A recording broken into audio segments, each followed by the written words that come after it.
Bos. Bos, Sik tengok langit je. Kenapa? Tengok, korang tengok. Kata hujan hari ni. Seharian hujan. Saya pun tak tahu nak buat apa. Tapi tak apa, saya akan tunjuk korang motor, stok apa yang kita ada dekat kedai kita. Let's go.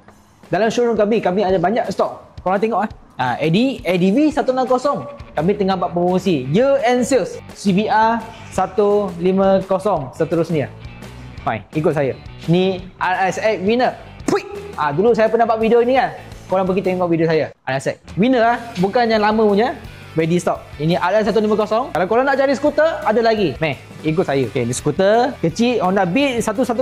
Ready stock. Vario 160. Ready stock. Vario 125. Ini stok Honda. Saya ada stok lain lagi. Saya tunjuk. Ikut saya. Let's go. Stok banyak dekat belakang saya. Saya buka lampu Ini dia. Kamera ikut saya. Itu motor second hand yang kita tengah buat repair. Korang tengok, kita ada je check-in motor second hand. Ini motor second hand, kami tengah buat repair. Kalau korang nak cari motor murah, inilah motor skuter murah. Nova 160, VFE, SYM VFE 185, XDV 180 Evo. Ready stock warna putih, Nova 125.